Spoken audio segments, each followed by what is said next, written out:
Hello, everyone, and welcome to another episode of Freight Master Resources. My name is Tim, and today I want to talk about freight bidding wars. Okay? Before we get into all that, I'm not going to go anywhere or say anything else until you hit that subscribe button, hit that bell notification so that you get notified when I do more of these videos.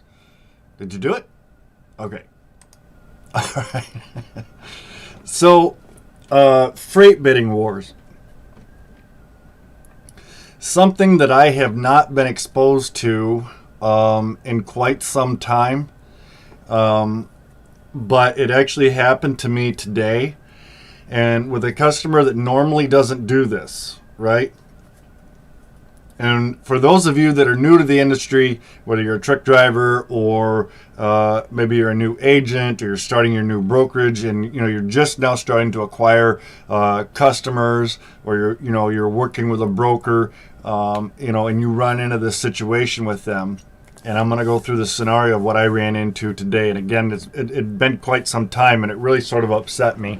And I actually told my carrier on the load, I said, I'm not going to get into a freight bidding war.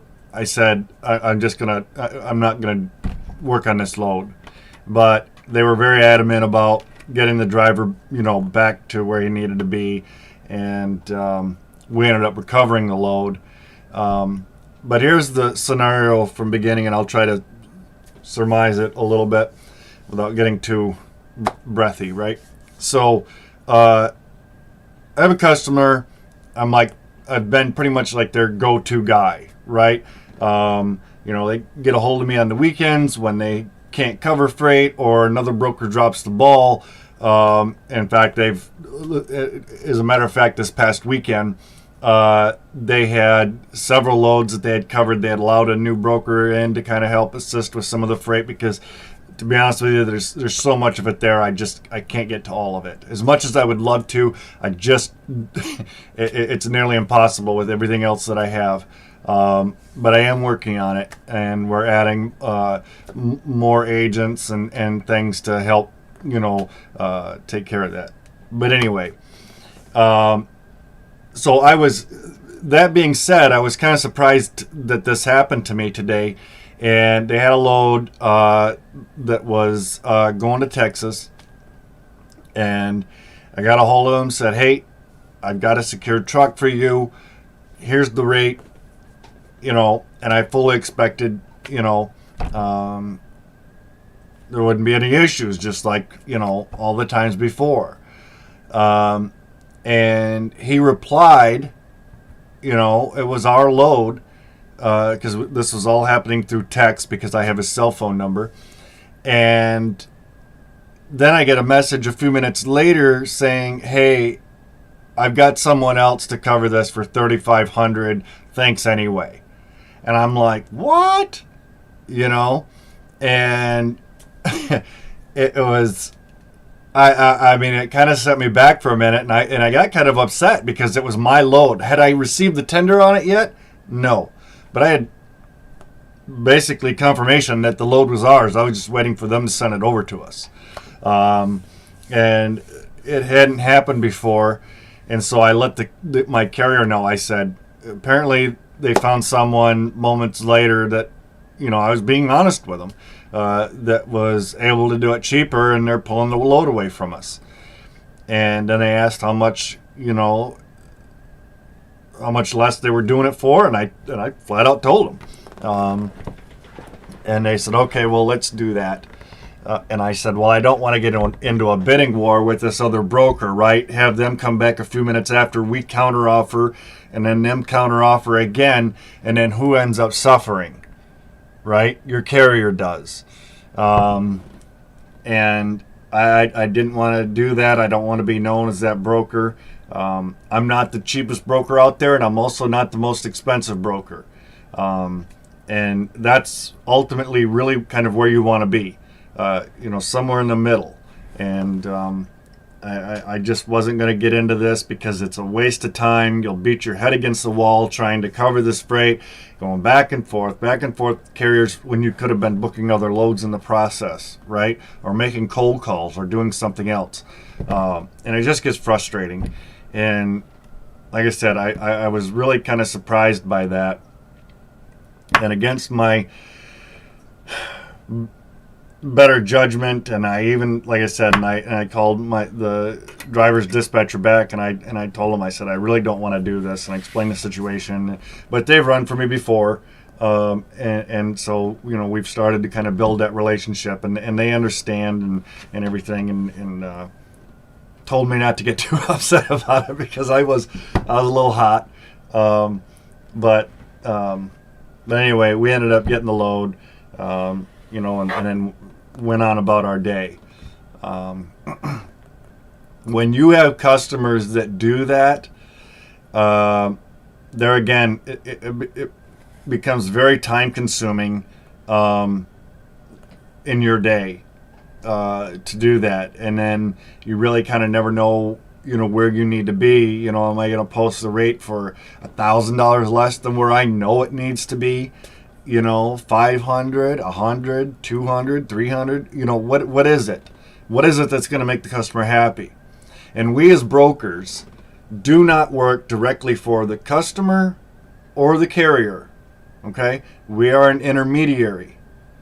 So there should be no favoritism there, right? We're there to build relationships with our customers and our carriers and build that gap, right?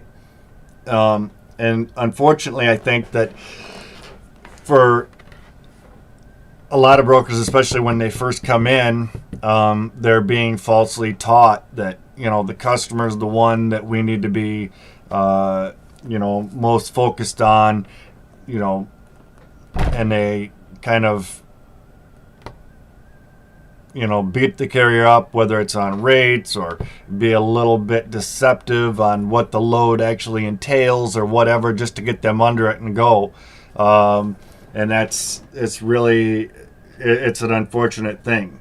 I've dealt with good carriers and I've dealt with bad carriers and drivers. And I'm sure for carriers, obviously, you're going to run into good brokers and bad brokers.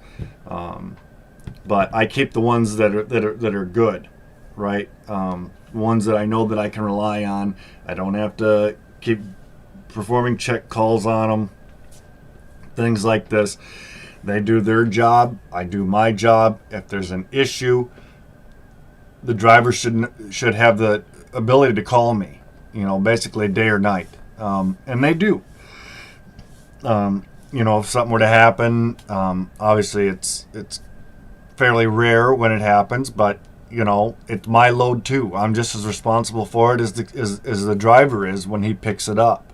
So when there's an issue, say you have a 3 a.m. delivery appointment, the driver's there and the receiver's giving them a hard time, you're not on the books for delivery today, or their computers are down so they can't confirm, and you know what I mean? Whatever the scenario may be, it's not the driver's fault, and it's not your fault either in those certain instances. But the drivers should not have to wait for you to come in during banker's hours, right? At 8 or 9 o'clock, come strolling in with your decaf double foam caramel drizzled latte or whatever the hell. He should be able to call you and say, hey, we've got a problem, and let him go on about his day. I think that the $150 or $200 detention is garbage, because, or I'm sorry, not detention, but layover is garbage because, I've talked to drivers. I read the posts, on social media and stuff. Hey, what do I do? They're saying that this load doesn't deliver tomorrow or until tomorrow. I've got another load that I have to pick up at 10 a.m. They're saying they can't start offloading me till noon tomorrow. You know what I mean? It sets everything back. It has basically a trickle-down effect. So maybe that other load is a direct customer, or that other load they planned on picking up was for another broker. Well, now that broker has to recover that load, right away that following morning. And to pay the carrier for that, 12 or 24 hour layover, $150, $200, I think it's just garbage. I think that there needs to be stricter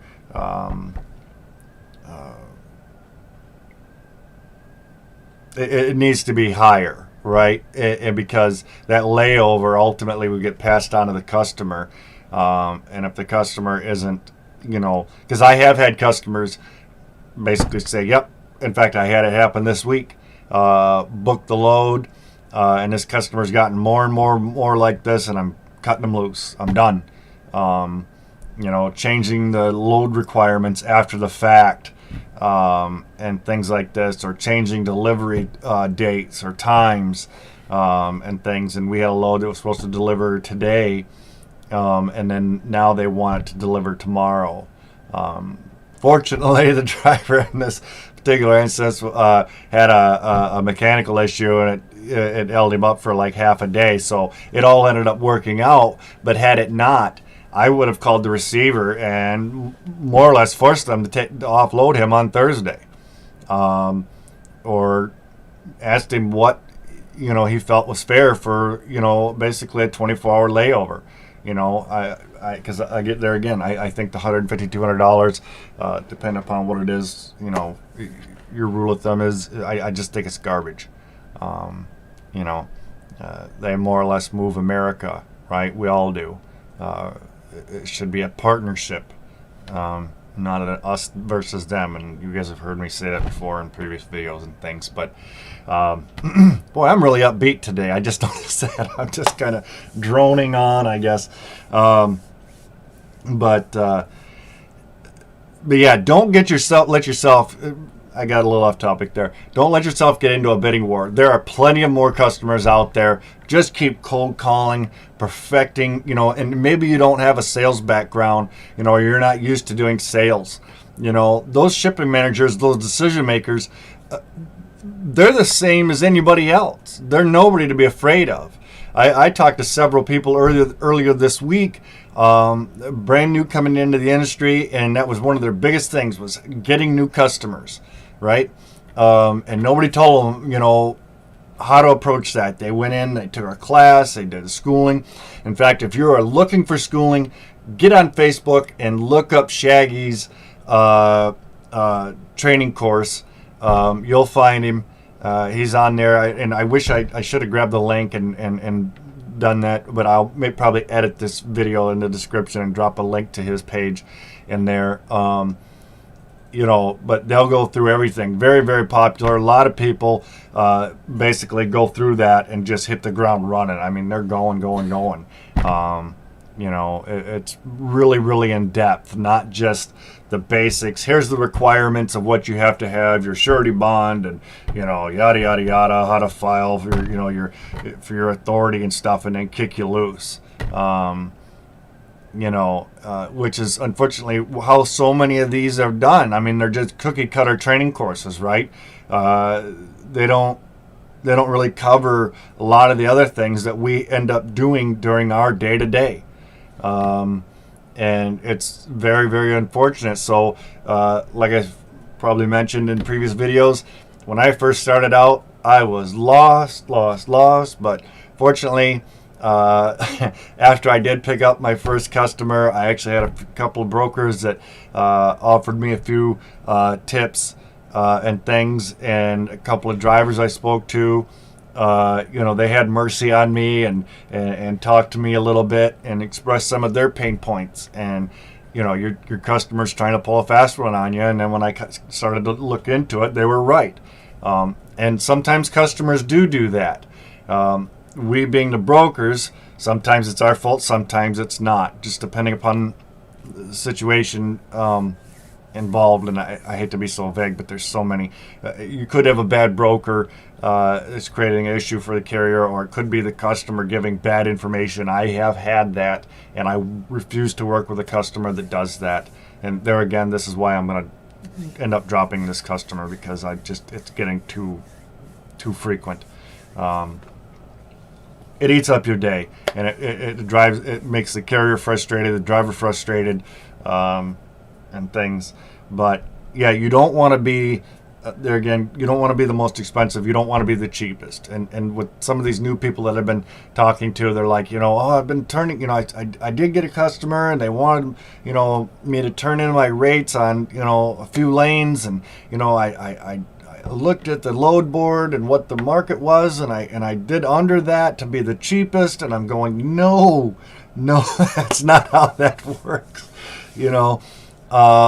and so once they realized that, and then Millie, if you end up ever watching this, helped her out with some cold calling.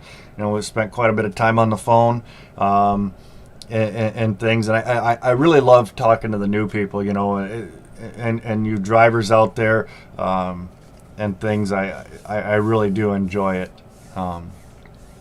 but I like to help people because, like I said, I had some people have mercy on me and kind of give me a little better insight into what it was I was supposed to be doing, and it really helped me along, or I probably wouldn't be where I am now, or it would have taken me significantly longer. So don't ever get discouraged. For all you look throughout history, or even the very successful people out there now, they'll probably tell you I've had more failures than successes. It's trial and error. If what you're doing isn't working, rework it, try it a different way. All of that being said, one other thing that I wanted to add, for you guys, but I'm going to take a quick drink of my chocolate milk here for a quick commercial break, all right? Need to find loads and trucks fast? DAT connects carriers, brokers, and shippers with the most user-friendly load board in trucking. Subscribe for access to the most loads and trucks in the industry, the best freight rates, data, and more. Start finding loads and trucks today. Okay. One other thing I want to talk about, and this sort of goes back relating to what I was talking about earlier, and I apologize for jumping around. It's been a long week and day. I'm hoping that we won't start seeing customers putting us in a situation of these bidding wars, right? But I have noticed a little bit of a leveling off with market rates, and in some cases, market rate dropping. And with some customers who, here's our rate, they provide the rate for us. We try to work within that as best as possible. But I've noticed here lately there's no rhyme or reason as to how they're coming up with these numbers. It doesn't make sense. Some of the rates that they're providing for us are way over what it should be, and in other cases it's far below or just barely, what it should be, and in some cases, they were pretty much spot on, where we were paying the carriers a fair wage and making a little something for ourselves. It was great, and I don't know, maybe they changed somebody up in management who's putting their golden wrench into the gears or something. I don't know. But we are starting to see a little bit of an uptick in capacity. We are starting to see some lanes that are starting to level off and start to kind of taper off a little bit. For you carriers out there especially, and even for you brokers, you new guys, start to build your relationships, because I keep talking about this, there's always an ebb and a flow to the industry, right? It's up, and eventually what goes up must come down. As capacity increases, manufacturing is up and things, and it'll be a beautiful world, but market rates will come down, at least to some extent. I'm not going to say they're going to bottom out like they did in 2019, 2020, but it's going to happen. So be prepared. Eventually produce season's going to end, things like this, or at least the boom of it, right? So be prepared, build your relationships, because those are going to pay off for you in the long run. And I'm going to tell you, I have times where, throughout the years where, market rate on a certain lane was just absolutely horrible. and I've had, one of my regulars run for me, and he says, "Can you get me 1,200 on that, Tim?" And I said, "Well, let's find out." I called the customer and I asked them what they were paying. I think it was like 14 or something like that, and I could have paid him 12. And I said, I've got one of my best drivers. I said, he's been with me for a long time. I said, we can't do better than 14, And he said, well, what do you think? And I said, well, realistically, I said, we need to be kind of fair here. I said, because you know as well as I do that that lane rate is just garbage. And we ended up getting 1,700 on that load because of that. And I came back to him and I said, how's 1,500 grab you? And he said, grabs me just fine. So I'm able to help them out, those carriers that I have built relationships with, and it's really a great thing. I don't have to worry about them. If there's a problem, they'll call me. Otherwise, I know that they're going to be on time for pickup and delivery. All their paperwork is squared away, and everything, and I don't ever have any problems. So yeah, don't ever get yourself in a situation where you're this guy, right? Give me some freight, because you'll have some transportation managers that are out there and they're going to be like this, you are the one. But anywho, guys, I'm going to wrap this up. I'm sorry for rambling there. I hope that wasn't too rough on you, right? I appreciate all you watching. Don't forget to hit that subscribe button, that bell notification, like, comment. If you have questions, drop them down below. I'll do my best to answer them in a timely manner. And I look forward to seeing you all back here next time. All right, thanks.